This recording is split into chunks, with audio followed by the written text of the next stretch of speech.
Listo, estudiantes, buenos días. He comenzado a grabar la clase. Creo que estamos todos. Veo unas caras. Bueno, hay unos que... María está con frío, igual que yo.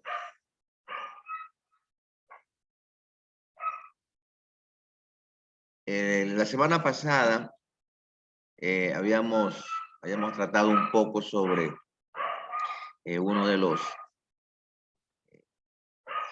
los acuerdos, creo que internacionales, ¿no? Vimos un poquito sobre la Constitución de la República del Ecuador, leímos algunos artículos que nos pueden ayudar en sustentar nuestro trabajo. Les cuento que tengo ahorita el grupo de cuarto semestre. Ellos están viendo conmigo la materia de normas y procedimientos de seguridad laboral. Esa es una materia que va enlazada con esta materia de aquí, esta materia de marco legal, ¿no? Porque yo les indicaba a mis estudiantes que todo lo que tiene que ver con normas y procedimientos, como su nombre mismo lo indica, trata de que ustedes sepan cómo realizar eh, procedimientos para poder elaborar manuales, para poder elaborar reglamentos, para poder elaborar guías, porque esa es parte de nuestro trabajo, ¿no? Nosotros cuando, bueno, yo ya estoy en esa labor, pero ustedes cuando ya estén en esa labor de responsables del área de seguridad laboral de cualquier institución donde ustedes estén, ustedes tendrán que identificar cualquier situación peligrosa y elaborar algún tipo de instructivo, manual, guía, normativa, eh, como su nombre lo indica, procedimientos para estas personas que están trabajando en esas áreas, ¿no? Ustedes dirán, pero bueno, ¿cuáles? Para eso necesitan ustedes la matriz de riesgo, ¿no? Primero es identificar esos riesgos a través de la matriz de riesgo, y después de que ya ustedes tengan identificados esos riesgos, entonces ahí ustedes lo valoran y lo evalúan, ¿no? En donde ustedes van a ver cuáles son esos riesgos que son medios y altos. Entonces, identificando ustedes cuáles son esos riesgos medios y altos en las diferentes áreas, ustedes podrán decir, bueno, aquí veo que esta persona necesita una guía, necesita alguna directriz, porque a veces hay trabajadores que están en determinadas maquinarias o en determinados procesos, pero no lo hacen ese trabajo de la forma más segura, ¿no? Entonces, ahí es donde entramos nosotros, y nosotros tenemos que hacerle como especie de una ruta a seguir, ¿no? Entonces, indicarle, bueno, si usted quiere trabajar en este proceso, tiene que hacerlo de esta manera, ¿no? Esta es la forma más segura. Y ahí ustedes elaboran la norma, el procedimiento, el manual y la guía. Pero todos estos procedimientos, todos estos manuales, todas estas guías, tienen que estar sustentados en el marco legal, ¿no? O sea, nosotros no podemos decirle, usted tiene que hacer esto, lo de aquí, lo de acá, sin antes haber consultado el marco legal y ver si está dentro de los parámetros, dentro de los derechos de los trabajadores o dentro de los derechos de los ciudadanos ecuatorianos. Por eso nosotros necesitamos primero conocer esta materia para poder saber dónde me voy a dirigir, ¿no? Entonces, si yo estoy, por ejemplo, se me ocurre, trabajando con una máquina, una cizalla, no se me ocurre una cizalla, que es una máquina que corta. Entonces, ¿dónde yo puedo en el marco legal buscar algún tipo de argumento que indique que lo que yo le estoy solicitando a esta persona que realiza su trabajo esté amparado ante la ley, ¿no? Entonces, por eso es que nosotros necesitamos conocer todos estos artículos, estas leyes, que nos puedan a nosotros ayudar a elaborar este tipo de material, ¿no? Para que no haya ningún problema y que tal vez el trabajador se sienta aludido y que diga, no, a mí me está exigiendo esto de aquí, me exige que haga lo de acá, y yo la verdad, ¿por qué tengo que hacer esto? Entonces ustedes les van a decir, bueno, aquí está. En el marco legal, aquí dice que el empleador está obligado a hacer esto por usted. Y eso es lo que estoy yo aplicando, lo que la ley indica, ¿no? Lo que el Código de Trabajo indica, lo que el CD 514, perdón, el KD 513 me indica. lo que la Constitución de la República me indica, ¿no? Entonces, la semana pasada estuvimos revisando un poco acerca de este acuerdo internacional. Este es el reglamento de instrumento andino, creo que algo estuvimos revisando. Hoy día vamos a completar totalmente el 584 y la resolución 957. Nos vamos a leer algunos pequeños párrafos, unos artículos que nos pueden ayudar a nosotros también a tener una idea más clara de para qué es este documento, ¿no? Entonces, pues aquí creo que hayamos visto el contenido, el acuerdo 584, este pacto andino, que se hizo entre varios países andinos, pues entre esos pues estaba Colombia, Venezuela, Bolivia, Ecuador, Chile creo que también está dentro de este pacto andino. Esto es lo que ellos trataron, ¿no? Es un documento en el cual todos los países miembros tienen que seguir las mismas directrices, tienen que seguir las mismas definiciones, porque lo que esto buscaba es que entre todos estos países industrializados tuvieran las mismas definiciones y aplicaran esas definiciones o esas responsabilidades que tenían eh, los gobiernos con sus trabajadores, ¿no? Entonces estamos hablando que tiene 7 capítulos este documento y 2 disposiciones, una final y una transitoria, ¿no?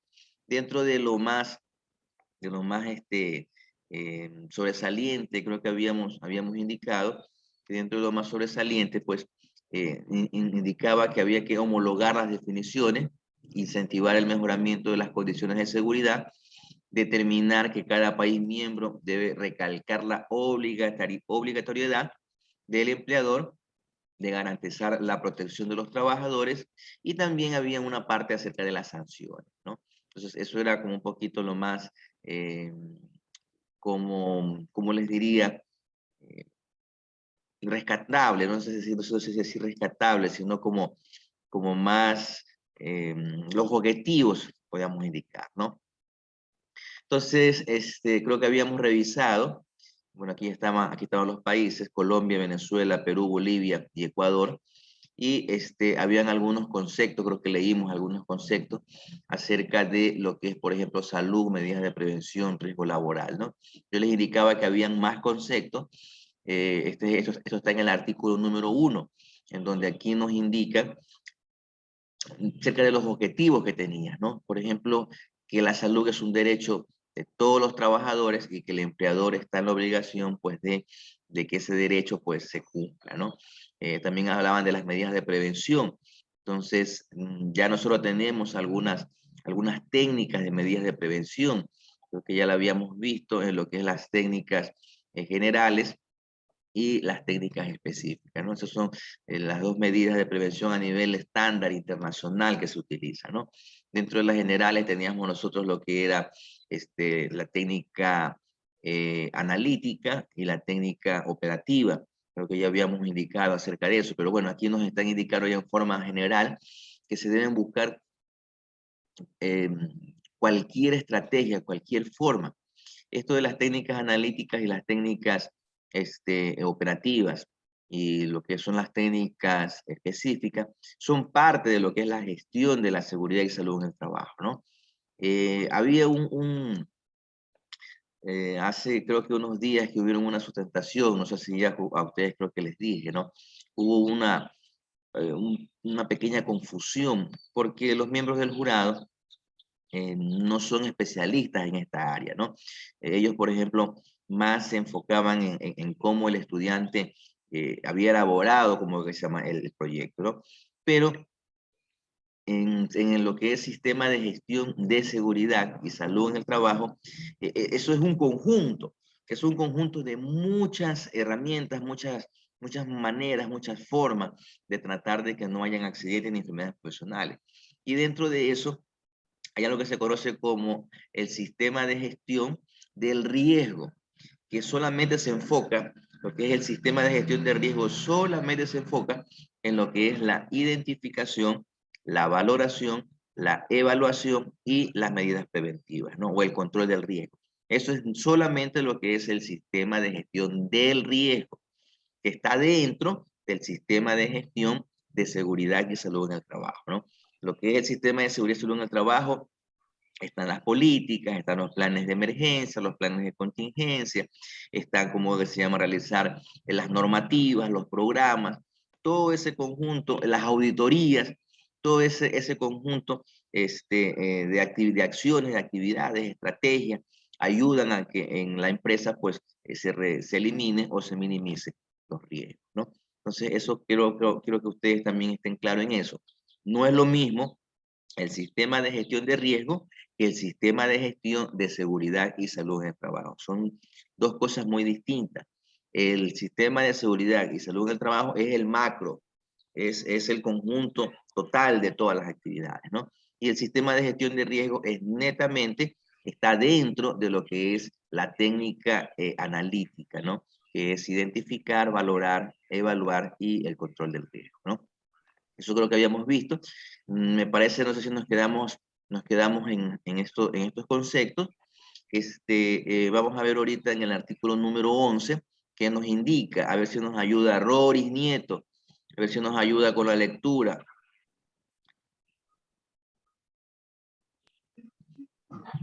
Yeah. Artículo 11. En todo lugar de trabajo se deberán tomar medidas tendientes a disminuir los riesgos laborales. Estas deberán basarse para el logro de este objetivo en directrices sobre sistemas de gestión de seguridad y salud en el trabajo y en su entorno como responsabilidad social y empresarial. Para tal fin, las empresas elaborarán planes integrales de prevención de riesgo que comprenderán al menos las siguientes acciones. A. Formular la política empresarial y hacerla conocer a todo el personal de la empresa. Prever los objetivos, recursos, responsables y programas en materia de seguridad y salud en el trabajo. Listo, gracias Roris, ¿no? Justamente aquí está, no es verificando, sino tal vez está reafirmando lo que les acabé de decir, ¿no? Entonces, en este artículo 11 de la decisión 584, pues indica que todos los países que están miembros en este acuerdo, se deberá exigir que los empleadores deben tomar medidas en lo que tiene que ver con la gestión de la seguridad y salud en el trabajo y su entorno, ¿no? Entonces, ¿cuál es ese sistema de seguridad y salud en el trabajo? Es todo ese conjunto que les decía. Es todo ese conjunto de acciones, de estrategias, ¿no? Y dentro de eso, pues está hacer la política empresarial en donde el empleador pues tendrá que elaborar una política. Una política es como decir qué es lo que ellos obligadamente tienen que hacer durante todo el tiempo de trabajo ahí en la empresa, ¿no? Aquí están ellos, tanto el empleador como los colaboradores, como las personas. O sea, ahí entraría cuando se le da al colaborador el reglamento interno de trabajo y las capacitaciones para socializar todos los temas del reglamento interno, ¿verdad? Sí, pero la política es un poquito mucho más general, ¿no? La política está dentro del reglamento interno, pero la política se utiliza como estrategia que usted tiene que ponerla en algún tipo de papel y colocarla en sitios visibles para que usted, como sí, ya me decíamos, acordé. cuando usted, no sé, entra a un lado, ve la política, ¿no? Va entrando Como la a una visión y la oficina. visión también. Así como ¿Vale? ponen en la visión y la visión, también dice política interna del trabajo. Así Ya me es. acordé. Sí. Como la misión, la visión, y también se deben poner algunas empresas valores, principios y valores, por ejemplo, los principios de esta empresa, tales cosas, ¿no?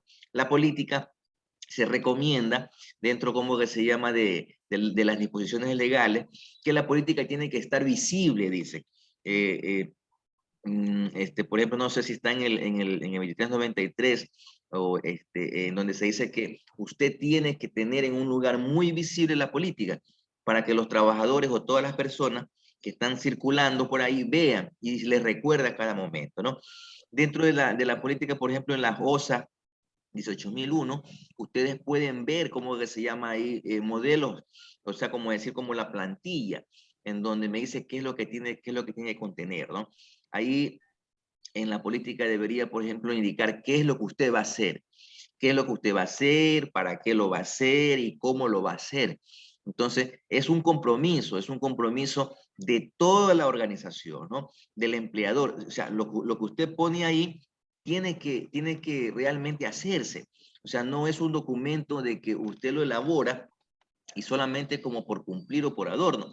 Lastimosamente, en muchas empresas sucede eso, pero eso es lo que, por ejemplo, nos va a indicar cómo nosotros nos vamos a comportar. Tal vez dentro de la política están incluidos un poco lo que son los valores, como que se llama, de la empresa también, ¿no?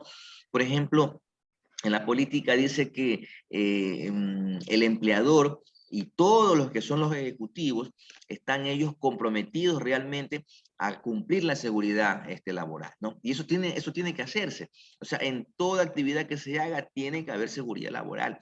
No se puede nada más decir y no hacer, se debe cumplir, ¿no? Eso pasa, por ejemplo, a veces hasta en mi instituto pasa ese tipo de dificultad. Hay una política, pero a veces cuando hay algún tema de seguridad laboral, no se le para bola. No, o sea, no se hace lo que indica ahí, ¿no? Si la política dice que toda actividad que se vaya a realizar tiene que estar la seguridad laboral, es que tiene que ser así. Tiene que estar siempre el prevencionista, el técnico, el tecnólogo, tiene que estar ahí. Tiene que estar como que se llama, exigiendo que se cumplan las medidas de seguridad. Y si no se hace eso, entonces no se está cumpliendo las políticas, ¿no? O sea, como les decía, las políticas no es meramente un documento que solamente uno lo hace porque la ley me lo exige, sino que debe tener la conciencia el empleador, debe tener la conciencia los colaboradores. Todo el mundo que trabaja debe tener clara la política en la mente. O sea, es como un chi que tienen que meterte aquí y decir, bueno, por ejemplo, miren, en Melgur, me acuerdo que había, no sé si todavía seguirá dentro de la política de ellos decían, para todos los trabajadores de Melgur, la seguridad es cultura. O sea, la seguridad tiene que ser parte de mi vida. Yo no solamente debo adoptar la seguridad cuando estoy realizando algún tipo de trabajo en las líneas eléctricas, sino que yo debo transpirar seguridad. Yo debo, en todos los actos que yo hago, manejando el vehículo, debo tener seguridad. Ingeniero, sigue siendo ¿Sí? lo mismo porque yo trabajo ahí. Sigue siendo lo mismo. Le escucho bajísimo el volumen. Déjeme ver, puede ser que a lo mejor tenga yo perdón un ratito, puede ser que tenga mi micrófono bajo. Ay, sí. Ahora sí, ingeniero, ¿me escucha? Espéreme un ratito, puede ser que ayer estaba, sí, ese es el problema, ya. Que ayer estaba en una clase y no le escuchaba a los estudiantes y creo que había bajado el volumen desde el micrófono. Ahora sí. Que sigue siendo lo mismo. Cuando yo entré, porque yo manejo carros ahí. Y sigue siendo lo mismo. ¿Usted trabaja en Melgur? Sí. CENEL, no es Melgur, es CENEL. Nos dicen que uno debe dar seguridad. O sea, es como nuestra cultura, como usted dice. Tenemos Claro, que o sea, siempre... sí, continúe. Que nos dicen eso a los trabajadores de campo. Nos dicen, ustedes deben como que el transpirar, deben personal, transpirar, deben como irradiar. inspirar cultura, o sea, seguridad, saber lo que vamos a hacer con precaución. Siempre nos dicen eso. Claro, porque, por ejemplo, Obviamente, usando todas las medidas de seguridad. sí, o sea, ellos se refieren de que no es necesario que haya alguien atrás suyo para que le esté diciendo que haga su trabajo seguro, ¿no? Porque eso es lo que lastimosamente hay muchas personas, funcionamos así, ¿no? Digo tal vez en forma general, porque tal vez también yo me incluyo un poco en eso. Lastimosamente el ser humano tiene que haber alguien que le diga como con un látigo, ¡pa! Haz esto, no te olvides, tienes que hacer esto aquí. Nos recuerdan a cada momento, ¿no? En cambio, por ejemplo, dice, tiene que ser cultura. ¿Qué es la cultura? Eso ya está como arraigado, eso es algo intrínseco en nosotros, ¿no? Por ejemplo, nuestra cultura, los que son religiosos, creemos en un Dios todopoderoso y nuestra cultura nos dice que debemos ir a misa, que celebrar las fiestas, que persignarnos como que se llama cuando veamos una iglesia. Nosotros, por ejemplo, automáticamente hay muchas personas que son así, que cuando pasan al frente de una iglesia, enseguida, rapidito, ellos se cogen y se persignan, ¿no? Es un signo como que se llama del cristianismo católico. Eh, por ejemplo, en las comidas, a lo mejor nosotros no, dice yo, por ejemplo, el manaba se me ocurre, ¿no? El manaba dice, a mí me puede faltar todo menos el verde. O sea, yo sin verde no hago nada. O sea, toda comida tiene que ser con verde. Y eso es parte de la cultura de ellos. Por ejemplo, ahí en la parte del campo, cuando entierran a un muerto, lo entierran con música. Entonces va el muerto ahí, va hacia el cementerio y va la gente con la guitarra, va cantando. Entonces es parte de la cultura. O sea, ya eso ya está como que se llama dentro de uno. Como por ejemplo ciertas personas de la sierra, ellos para el plato preferido de ellos es el cuy, es parte de su cultura. Pero ellos lo hacen así, o sea, no necesitan que alguien le esté diciendo, haz esto de aquí, hazlo de acá, sino que ya eso sale espontáneamente, ¿no? Ya está dentro. Lastimosamente otra cosa negativa que nosotros tenemos aquí en nuestra cultura es la corrupción. Hay muchos ecuatorianos, yo me atrevería a decir que la gran mayoría, tienen dentro de ellos, ¿no? Por ejemplo, hacer a veces cosas antivalores, ¿no? Por ejemplo, el mundo es del más vivo, dice, ¿no? El mundo es el más vivo es el que sobresale, ¿no? Si tú eres tonto, pues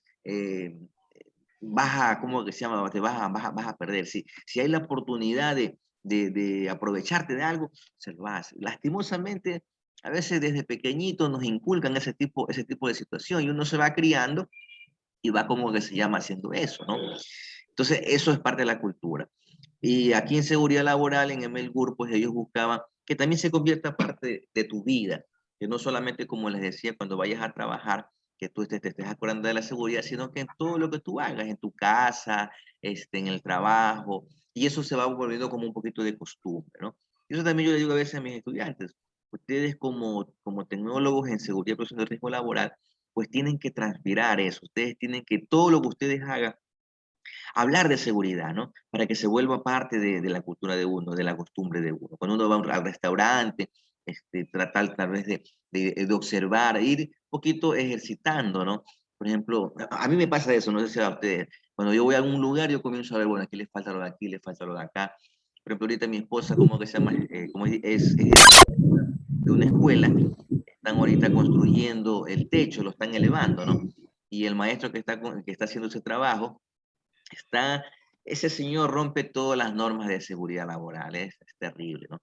Entonces yo le digo, maestro, yo aquí estuviera encargado de la seguridad aquí de su trabajo, yo hace rato yo hubiera parado esta obra, le digo, porque realmente aquí no trabaja con nada de seguridad, o sea, la malita sea, pero ya, así son como que se llama por lo general en estos trabajos así, que no se toma en cuenta la seguridad de los trabajadores, ¿no?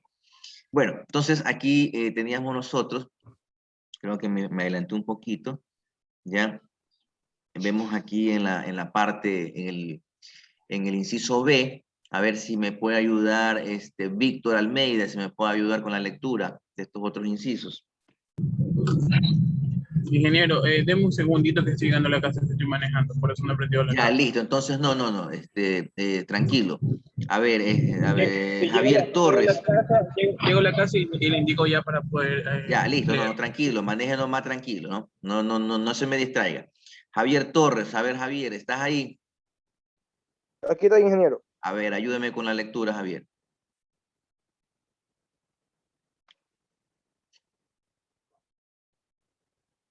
Ya a ver, dice decisión 584 del instrumento La parte de andino abajo nomás, la definido. parte de abajo nada más.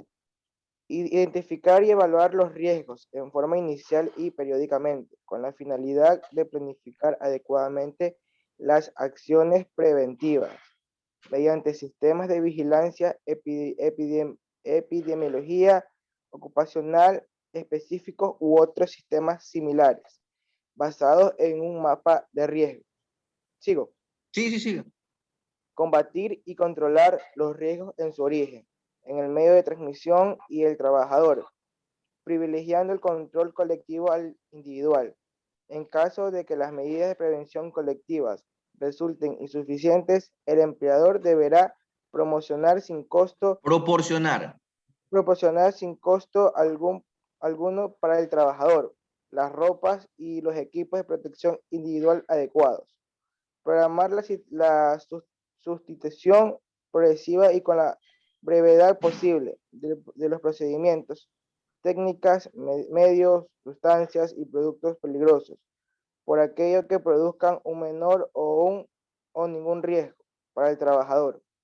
Diseñar una estrategia para la elaboración y puesta en marcha las medidas de prevención incluidas, las relacionadas con el método de trabajo y producción, que garanticen un mayor nivel de protección de la seguridad y la salud del trabajador. Gracias, Javier. Por ejemplo, miren, en estos incisos B, C, D, E, podemos encontrar algunas de las cosas que se dan en clase, ¿no?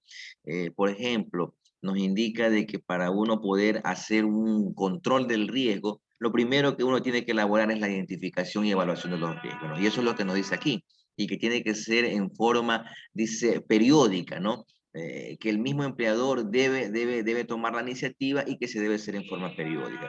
Creo que ya les he dicho que la identificación del riesgo siempre se lo realiza cuando merita la situación, ¿no? ¿Cómo es eso? Hay un cambio de proceso, hay un cambio de personal, hay un cambio tal vez de maquinaria, hay una construcción de algún de alguna nueva área de trabajo, se me ocurre, por ejemplo, en este caso, ¿no? Salen situaciones que a veces no están en nuestras manos, una pandemia, no sé, algún acto de terrorismo, y que tal vez no estaban contemplados anteriormente en la matriz. O sea, eso merita que yo de nuevo tome la iniciativa y haga la matriz de riesgo, ¿no? Por eso es que la identificación de los riesgos siempre es constante, y siempre hablamos nosotros del ciclo de mejora continua, ¿sí? Si yo veo que algo no está funcionando, de nuevo comenzar y meter en el proceso, ¿no? Hasta que salga el producto y que realmente los trabajadores estén seguros ante cualquier accidente o ante cualquier enfermedad profesional, ¿no? Miren, en el inciso C nos habla de combatir y controlar los riesgos. Desde su origen, aquí hablamos un poquito acerca de cómo es la estrategia del control del riesgo, ¿no? Desde su origen, quiere decir desde la fuente, donde yo como que se llama veo que está el problema, que inicia el problema, ¿no? Por ejemplo, una máquina está sonando muy fuerte, yo tengo que buscar la forma de eliminar ese riesgo desde la máquina, ¿no? Si no se puede porque la máquina es muy costosa, entonces lo hago desde el medio transmisor, que es a través del aire. Entonces desde ahí busco la forma de un poquito minimizar o eliminar, como que se llama, ese ruido desde el medio transmisor. Si no puedo desde el medio transmisor, porque tal vez me resulta muy costoso hacer algún tipo de empantallamiento o algo que sea muy complicado, lo hago desde el medio receptor, que es desde el trabajador, ¿no? Entonces ya al trabajador tendré que darle equipos de protección para que no le afecte su salud, ese ruido o ese calor, o a lo mejor como que se llama esa radiación, o a lo mejor la vibración. Tengo que buscar algo para que no le afecte a él, ¿no? Entonces, aquí vemos nosotros el inciso en donde me habla sobre controlar el riesgo desde la fuente, desde el medio transmisor y desde el medio receptor, ¿no? Si queremos nosotros, por ejemplo, en algún manual indicar que vamos a proteger al trabajador con tal equipos de protección, entonces si queremos buscar un argumento legal, aquí tenemos nosotros el inciso, ¿no? En la parte de acá dice programar la sustitución progresiva y con la brevedad de los posibles procedimientos técnicos. O sea, si hay un procedimiento de trabajo que no es adecuado, que yo he identificado, que tal vez hay un alto índice de riesgo, de peligro al realizar ese proceso, entonces yo cambio ese proceso. ¿Dónde me amparo? Aquí, en la decisión 584, en el inciso D, yo me puedo, como que se me amparar aquí. Yo voy a hacer los cambios porque, bueno, la ley me indica eso, el acuerdo internacional me indica eso, ¿no? Entonces aquí me indica que yo, o tal vez algún producto, yo estoy utilizando un producto, pero al hacer la identificación del riesgo, yo veo que ese producto es muy tóxico, ese producto ocasiona algún tipo de enfermedad profesional, daños a la piel, no sé, daños a los pulmones, tengo que sustituir ese producto. Y tal vez me dirán, oye, ¿por qué va a sustituir ese producto si eso nosotros lo utilizamos? No, eso ocasiona daño y yo me estoy basando en la decisión 584, donde me dice que yo necesito sustituir esos productos o esos procesos que ocasionen que usted esté en peligro, ¿no? Entonces aquí yo ya me puedo amparar, ¿no? También me indica que el trabajador, creo que en el C, ¿no? El trabajador necesita, debe, el empleador está en la obligación de proporcionarles a ellos sin costo alguno. Ellos no tienen por qué pagar ni 2 reales, el empleador tendrá que facilitarle el equipo de protección, sea colectivo o sea individual, ¿no? Cuando hablamos nosotros de equipo de protección colectivo, nos estamos refiriendo a procesos en el cual muchas personas salgan beneficiados, ¿no? O sea, con este equipo todos van a salir beneficiados, por ejemplo, como ¿qué? Una línea de vida, una baranda, una red anticaídas, una red de prevención de caídas. Esos son como que se llama procesos, sistemas, herramientas colectivas.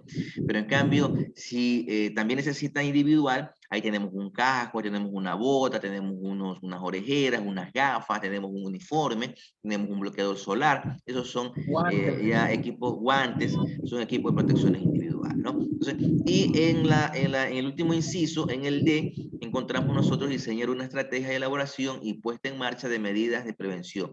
Esto es relacionado con, por ejemplo, con las maquinarias, podemos hablar, o tal vez hacer procesos en donde vamos a capacitar a las personas para que ellos estén a salvo, ¿no? De cualquier tipo de situación que les vaya a ocasionar algún tipo de daño, ¿no? A ver, continuamos entonces, porque... A ver, Carlita, ayúdame con los otros incisos.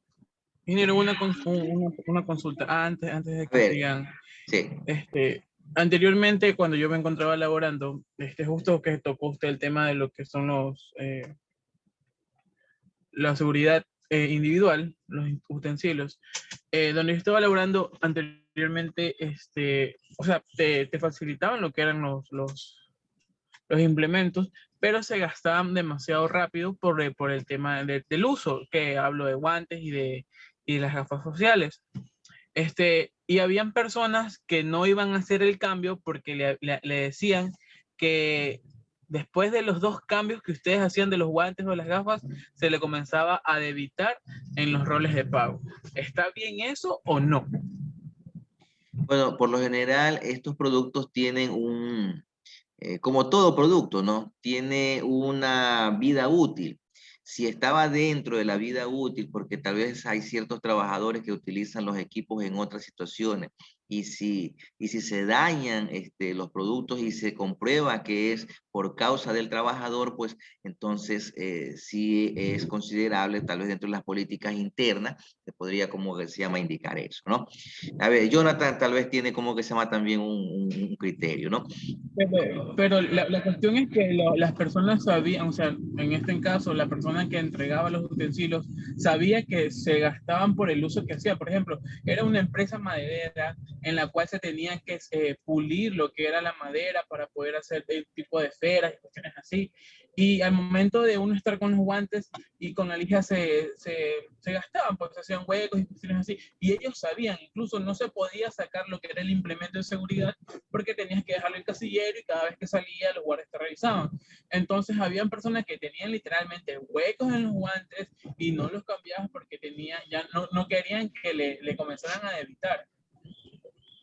Bueno, ahí el empleador, pues al darse cuenta que estas herramientas, estos equipos estaban desgastados, él tendría que prever la seguridad, pero como le digo, a veces también, por ejemplo, se me ocurre, a mí me entregan un equipo de protección personal y yo por mi descuido, no sé, utilizo una sustancia que no es la que es adecuada, porque me imagino que cuando les entregan los equipos se les tiene que dar una capacitación, ¿no? Y le tienen que decir uno en qué se debe usar, cómo se debe usar, cuáles son las limitaciones de ese equipo de protección. Y si el trabajador a lo mejor lo utiliza en una forma inadecuada, pues, bueno, por ende se le va a dañar. Entonces ya es también un poco de responsabilidad del trabajador. Pero mira, en los capítulos anteriores decía de esta decisión que nosotros debemos de conocer los lugares de trabajo. Entonces, como prevencionista o con quien sea el encargado de la dotación de esa empresa, tenía que conocer la vida útil y qué tipo de uso se le iba a dar a cada instrumento. Entonces, como vida útil, yo no solo voy a regirme lo que viene en el papel al momento de abrir la caja, yo también tengo que regirme que, bueno, si como dice los guantes, entonces si la persona va a usar la pulidora, más o menos cuánto es el tiempo de vida útil, unos 3 meses, 4 meses por el uso y el desuso que le voy a dar a eso. Entonces él tiene que prever todo eso. Cuando yo trabajaba en Liderman nos cambiaba a nosotros los uniformes, el uniforme cada 6 meses obligado, tú tenías que ir a la empresa que te dieran un uniforme. Esté bueno o no esté bueno. Ya, y esté bueno o no esté bueno, a veces entregaba unos uniformes nuevecitos, porque a veces me tocaba estar sola en la oficina y yo no recibía nada del sol, entonces, y tampoco polvo ni nada, y mi uniforme nuevecito tenía que ir a dejarlo a la empresa, porque obligado no, porque ya me llamaban para decirme que por qué no iba a cambiar el uniforme. Cuando yo estaba en el aeropuerto, las orejeras me las cambiaban una vez cada 8 meses, porque la vida útil era de 10 meses, pero la empresa para prever un daño en el oído no lo cambiaba 2 meses antes. Entonces, yo creo que eso tenía mucho que ver con la persona que hizo el contrato, compró la dotación y no previó la cantidad, no previó es la palabra, sí. la cantidad de tiempo de vida útil y el uso que se le iba a dar. Eso creo que es parte de nuestro trabajo que vamos a realizar cuando vayamos a las empresas. Sí, otra cosa que también, otro criterio, Carlita, es que, como les indicaba, hay equipos de protección pues, de toda calidad, como en toda cosa, ¿no? Hay equipos de protección que realmente el precio es un poquito, se puede decir, no oneroso, pero la vida útil es mucho mayor. Y hay otros equipos de protección que la vida útil es totalmente más baja porque tal vez la calidad es distinta, diferente, ¿no? Eso también debe tener en cuenta la persona que compra como que se llama esta cantidad. A veces lo barato sale caro. Así es, pero por ejemplo, indican ahí, por ejemplo, la vida útil. Jonathan creo que quería decir algo. A ver, Jonathan que trabajaba en esa área. Carlita dijo la palabra clave de todo esto ahí. Uno tiene como prevencionista saber el tiempo de vida útil de lo que va a comprar. Primero porque es la responsabilidad de nosotros escoger el EPP adecuado para el trabajo que se va a hacer. Entonces siempre va a ser responsabilidad. Si se daña antes, pues la culpa se le va a echar al de seguridad industrial, que fue el que autorizó esa compra. Por un lado. Por otro, cuando se les entrega, el código dice, es tal cual como dice el 584. No tiene que darle el EPP al trabajador sin costo. Entonces, cuando tú le entregas al trabajador, le tienes que decir, a ver, este guante te va a durar 3 meses, por ejemplo, ya, para la actividad que está haciendo. Si se te daña antes, tú vienes acá y lo cambias aquí y nunca le vas a poder cobrar eso, ya, porque depende de la actividad. Ahora, según lo que nos cuenta Víctor, que era una empresa que hacía trabajos de madera, las gafas no se te van a dañar, pues las gafas sí te van a durar, porque las gafas tienen un tiempo de vida útil de 2 años, por ejemplo. Entonces, si se te dañó antes, pues te enseña por qué se te dañó y qué estabas haciendo. Al igual no se lo puedes cobrar al trabajador, solamente que sea un caso excepcional, como dices, de mal uso, ¿ya? Pero tienes que justificarlo, ¿no? Así no se lo va a dar porque fue tal cosa, ¿no? Por ejemplo, una vez entregué chalecos respectivos a un operador de una asfaltadora, ¿ya? Y el pana después vino a que se lo cambie porque vino manchado. Entonces tuve que hacer la investigación. ¿Y qué pasó? ¿Qué estaba haciendo? No, lo que pasa es que él no cerró mal una válvula, ¿no? Se comenzó a salir y lo primero que hizo fue tapar con el chaleco la válvula para que no se salga el asfalto frío. Entonces eso fue un mal uso del EPP. Entonces ahí no se lo puedo reponer. Ya. Entonces uno tiene que ver siempre esos aspectos. Pero antes de la compra, la responsabilidad es de nosotros como profesionistas, escoger el tipo de EPP que se va a usar. Por ejemplo, Carlita dice que en los aeropuertos las orejeras se las cambiaban cada 8 meses. Perfecto, porque esas orejeras, las 3M, que son tipo diadema, esas duran largo. Eso no es que un año te van a durar. Y si se las cambian a los 8 meses, 4 años. Ya. Claro, más dura eso, tienes razón. Ya. Entonces, siempre depende de lo que nosotros compremos, o sea, porque nosotros somos los que ponemos las especificaciones técnicas, las que cogemos el equipo que vamos a comprar. Y ahí Sí, darle la capacitación al operador. Ese es nuestro deber y está dentro también de la ley que el trabajador debemos nosotros informarlo. Rory me quería preguntar algo, o quería aportar algo. Yo decía de que hay algunas empresas que no cumplen esa normativa, que el trabajador esté todo ya con el equipo de protección individual ya todo desgastado para poder renovar. Y en la cual ahí es donde ocurren también accidentes por falta de tener, por ejemplo, en botas, en cascos que están todos ya un Partidos. poco dañados. ¿Qué cosa, cómo? Sí, pero más tarde, pues no me dice. Sí, hoy recién es martes. Víctor, el micrófono. ¿Sí me escucho, ingeniero? Sí, no, que tenía el micrófono prendido, ¿no? Entonces, por ejemplo, usted decía de que hay empresas que no cumplen, es verdad, como en todos lados, ¿no? Hay empresas que, como les decía, a veces la política dice una cosa y en la realidad hacen otras cosas. Pero muchas veces no solo es culpa del empleador, también es culpa del prevencionista o del quien esté encargado de adquirir los equipos, porque piensa que le está haciendo un beneficio al dueño de la empresa, entonces voy a comprar lo más barato, si no ve a largo plazo que le va a ocasionar una multa o un daño más grande porque pueden suceder accidentes en el trabajo o enfermedades profesionales, o sea, no ve a largo plazo. También puede haber, incluso yo una vez, cuando yo estaba en una empresa que se llama Banalay, al jefe de seguridad industrial lo despidieron porque él había estado haciendo compras sobregirando las compras, o sea, él decía que compraba eso es corrupción, tanto, eso se ve bastante. Entonces, y estaba comprando cosas más baratas para las señoras que también tenían que usar orejeras y le estaba comprando unas chinas en vez de comprar las 3M, que eran con las que normalmente facturaba. Entonces, cuando descubrieron eso, los dueños, que eran unos puertorriqueños, lo despidieron, empezaron un proceso legal, se le llevaron la computadora, o sea, la policía judicial fue, se llevó la computadora y todo. Entonces, nosotros como prevencionistas que vamos a entrar, podemos hacer un oficio y con el oficio yo hice la evaluación y pienso que este tipo de orejeras o pienso que este tipo de equipos no va a resultar, entonces yo ya me estoy protegiendo porque a la vez si es que hay alguien un rango mayor al mío, no está haciendo su debido trabajo, pero yo estoy salvando el mío. Entonces nosotros también tenemos que tener mucho cuidado en eso. Sí, Jonathan tiene la mano alzada.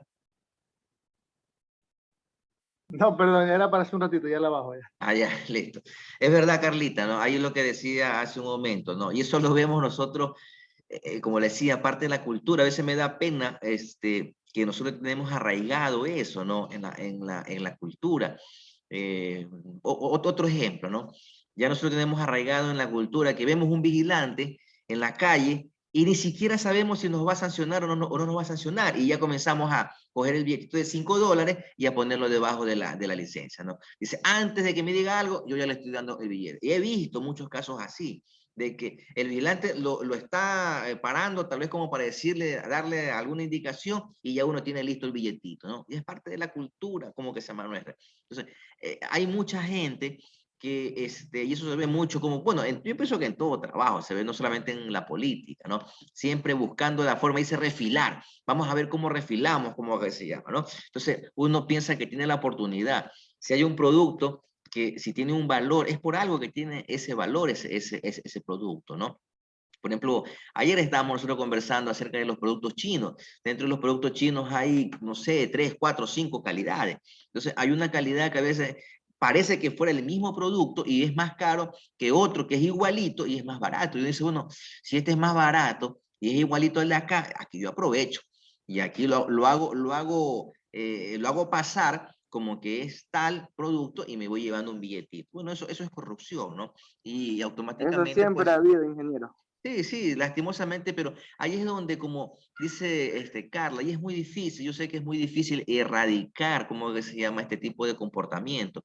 Son parte de la cultura y a veces uno por encajar a veces, ¿no? Porque si uno quiere actuar en una forma justa, a veces no sabe encajar en la sociedad, porque todo el mundo comienza a mirarlo y te ven como bicho raro, porque, chupica, ¿cómo es posible que este pana no aproveche la oportunidad, ¿no? Yo le digo porque a mí me ha pasado, no sé si a ustedes les ha pasado. Yo a veces he tratado, y es muy complicado, tratar de hacer las cosas correctas, y la gente te critica. sabiendo que está, como que se llama, errado, que está mal, que no se debe hacer, y te critica, y te dice, pero qué tonto, qué bruto, qué bobo, ¿cómo vas a querer desaprovechar esa oportunidad, ¿no? Yo me acuerdo que hace tiempo, cuando yo estaba en un proyecto de compra de alimentos, a mí me decían, pero ya, pues me dice, ingeniero, póngase pila ahí, póngale de 50 centavos o $1 más el quintal de arroz o el quintal de lenteja, aproveche que el papel aguanta todo, para que yo vaya como que se llama, le digo, no, no, no, porque aquí quienes salen perjudicados, tal vez por los principios cristianos y humanos que yo tenía, ¿no? Entonces le digo, si yo aumento el precio aquí, estoy yendo en contra de mis principios, y otra cosa también, o sea, le estoy quitando a la persona que está recibiendo el producto, le estoy quitando la oportunidad de consumir un poquito más, ¿no? En el caso, por ejemplo, nuestro, con la cuestión del equipo de protección personal, si usted compra un equipo de protección personal malo y lo hace pasar por uno bueno, lo que va a ocasionar es que esa persona se confíe que la calidad del producto, el trabajador, va realmente a aguantar y le va a ocasionar un accidente, ¿no? Y yo pienso que, como les decía ayer, ningún técnico en seguridad ha de querer eso. O sea, para mí la peor pesadilla de un técnico en seguridad es que haya un accidentado, en especial en tu jornada de trabajo o en tu liderazgo, ¿no? Uno por lo general trata de que no exista un accidente. Y eso tiene que ser más como de forma de convencimiento, ¿no? No hacerlo porque, bueno, es mi trabajo. Es mi trabajo, como que se llama, que la gente no se accidente. Y yo lo hago porque es mi trabajo, porque es algo que yo tengo que cumplir. Pero yo pienso que tiene que ir mucho más allá. O sea, de tener uno realmente la conciencia de que un accidente lo que va a ocasionar es, por ejemplo, va a repercutir demasiado en el trabajador, ¿no? Imagínense un trabajador que pierde un dedo, que pierde una mano, o hasta que pierda la vida. ¿Cómo que se llama? Se va a quedar esa familia sin ese sustento, ese hijo se va a quedar sin ese papá. ¿Cómo se va a criar? ¿Cómo que se llama? Ese niño sin la presencia del padre. O a lo mejor, por ejemplo, van a entrar en una situación económica tan deplorable que van a tener muchos sacrificios. Ese punto de vista tenemos que verlo, ¿no? Desde la parte humana. No solamente porque es un oficio, bueno, no una profesión, no un oficio, no una profesión, que yo tengo que cumplir y por eso me paga, ¿no? Entonces pienso que también tiene que haber la parte de la conciencia del tecnólogo en pensar en qué hay más allá, ¿no? No porque tienen que cumplir a rajatabla y por eso me pagan, sino que las consecuencias que va a ocasionar un accidente es mucho más allá de un papeleo nada más, ¿no? De hacer un papeleo, sino que las consecuencias humanas es peor, ¿no? Listo, a ver, creo que ya leímos esto, ¿no? ¿O no No, leímos? yo le... Ah, ya, sí, a ver, Carlos. A ver, F. Mantener un sistema de registro y notificación de los accidentes de trabajo, incidentes y enfermedades profesionales, y de los resultados de las evaluaciones de riesgo realizadas y las medidas de control propuestas. Registro al cual tendrán acceso las autoridades correspondientes, empleadores y trabajadores. G. Investigar y analizar los accidentes, incidentes y enfermedades del trabajo, con el propósito de identificar las causas que lo originaron y adoptar acciones correctivas y preventivas tendientes a evitar ocurrencias de hechos similares, además de servir como fuente de insumo para desarrollar y difundir la investigación y la creación de nueva tecnología. H. Informar los trabajadores por escrito y por cualquier otro medio sobre los riesgos laborales a los que están expuestos y capacitarlos al fin de prevenirlos, minimizarlos y eliminarlos. Los horarios y el lugar donde se llevará a cabo la referida capacitación se establecerá previo al acuerdo de partes interesadas. Listo, Carleta, muchas gracias. Aquí vemos, por ejemplo, algunos incisos también que nos pueden ayudar, ¿no? En donde es la notificación de los accidentes de trabajo, que se lo tiene que hacer al IES y llenar los respectivos formularios. Y lo que me llama la atención es, por ejemplo, que hay ciertos profesionales que ocultan a veces información, ¿no? Y aquí nos habla de que tiene que ser totalmente transparente. Si yo hago un informe, ese informe tiene que estar a la visualización de todos, ¿no? Del empleador, del trabajador, de las personas que quieran, como que se llama, ver qué es lo que se ha escrito en ese informe, ¿no? Y también se da en ese caso, a veces yo por salvar mi pellejo, a veces como que se llama escribo alguna situación y le echo toda la culpa a la organización, le echo la culpa a la persona accidentada y a veces la culpa como que se llama es mía. y porque tal vez no lo capacité, porque tal vez no le di el equipo de protección adecuado en el tiempo adecuado, a lo mejor no tomé ciertas medidas preventivas y correctivas, no insistí en eso. Entonces, a veces la culpa también es del técnico, ¿no? Entonces, para salvaguardar su integridad y que no le afecte a él, viene y a veces aumenta cierta situación, ¿no? Y el documento no lo quiere dejar como que se llama ver, lo hace buscando la forma de que sea como por debajo de la mesa. Entonces, si el trabajador o el familiar del trabajador quiere ver cómo que se llama el informe que se haya hecho, pues aquí nos indica en esta decisión 584 que tiene que ser transparente y tiene que estar a la disposición de todos, ¿no? Nos habla de la investigación y el análisis de accidente, que si existe un accidente, pues el empleador está obligado a que se realice esa investigación, pues y se detecte, se vea qué fue lo que pasó, ¿no? Qué fue lo que ocurrió, como que se llama ese accidente. También nos indica que se debe capacitar al trabajador. ¿Hay alguna tecnología nueva que se va a implementar? Está en la obligación el empleador de capacitar al empleado en qué es lo que va a hacer, ¿no? Porque está dentro de la ley, que él tiene que conocer su situación dentro del medio ambiente de trabajo, qué es lo que va a hacer, cómo lo va a hacer, cuáles son los peligros existentes, cuáles son los riesgos existentes, ¿no? Y cuáles son las medidas preventivas que él tiene que tener. Todo eso le corresponde al empleador que el trabajador pues conozca, ¿no?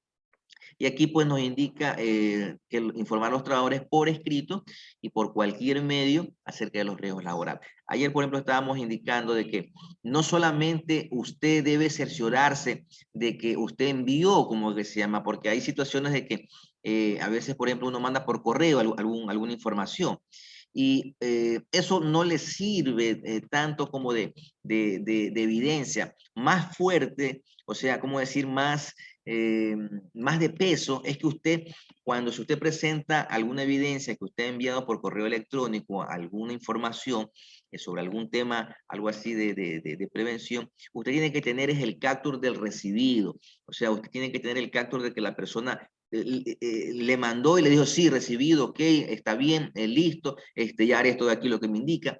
Ese es el que usted tiene que presentar cuando le hacen algún tipo de auditoría, ¿no?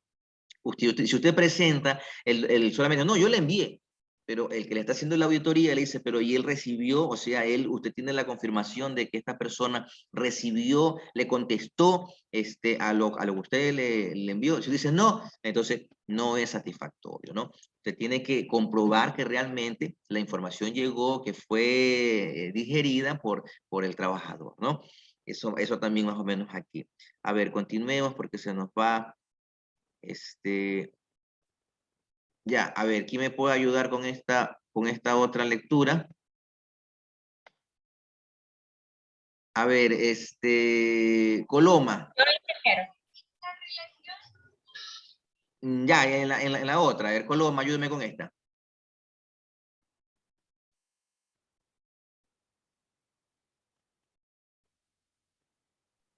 Buenos días. Buenos días. Ay, se me pareció. Ay, ay. Establecer los mecanismos necesarios para garantizar que solo aquellos trabajadores que hayan recibido capacitación adecuada puedan acceder a áreas de alto riesgo. Designar según el número de trabajadores y la naturaleza de sus actividades. Un trabajador delegado de seguridad, un comité de seguridad y salud y establecer un servicio de salud en el trabajo. Y fomentar la adaptación del trabajo y de los puestos de trabajo a las capacidades de los trabajadores, habida cuenta de su estado de salud física y mental, teniendo en cuenta la ergonomía y las demás disciplinas relacionadas con los diferentes tipos de riesgos psicosociales en el trabajo.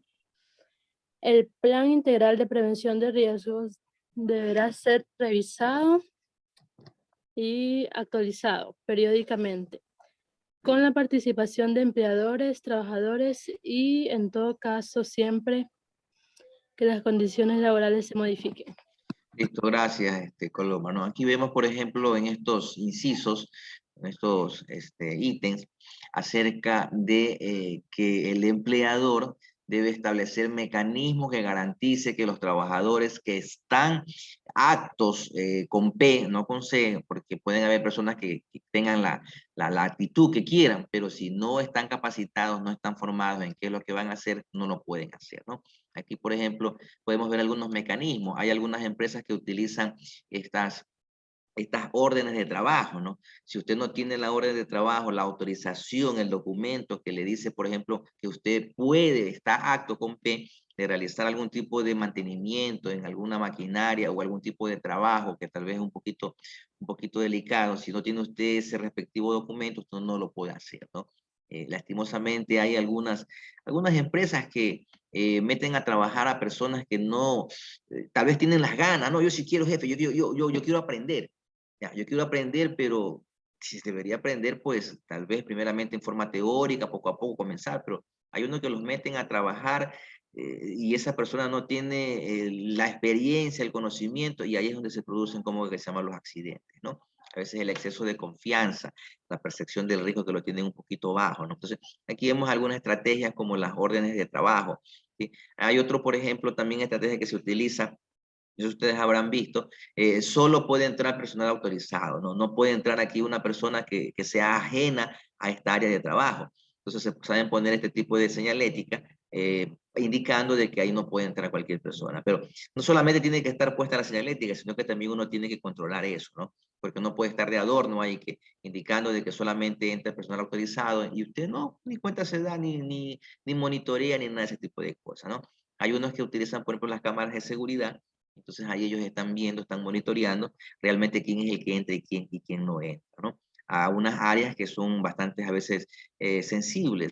En especial, por ejemplo, bueno, hubo un caso, me acuerdo que hubo un caso en Pinturas Unidas, Wellington Yupa contaba una vez una anécdota que a él le sucedió, ¿no? Él es el jefe de seguridad ahí en Pinturas Unidas.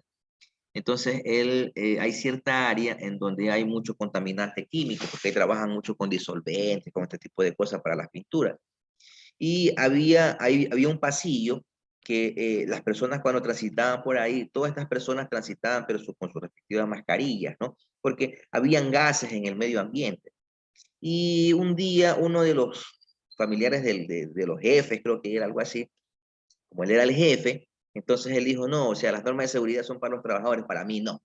Entonces vino el tipo, cogió y entró sin previa autorización, como él era el familiar del jefe, entonces se crió con tanto poder y él vino, entró a esa área, ¿no?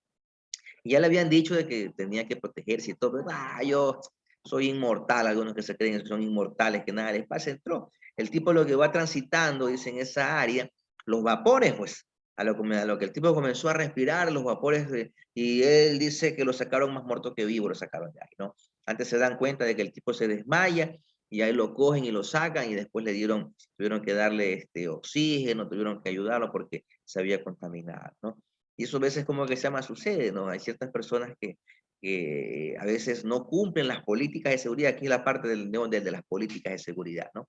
Creen que no. Ingeniero, Sí, yo cuando yo hacía las pasantías en Coca-Cola, supongamos el personal de calderos, que es donde están todos lo que es aceite, todas esas cosas, todo el personal no puede entrar ahí, con la credencial, simplemente usted puede entrar a esa área, nada más.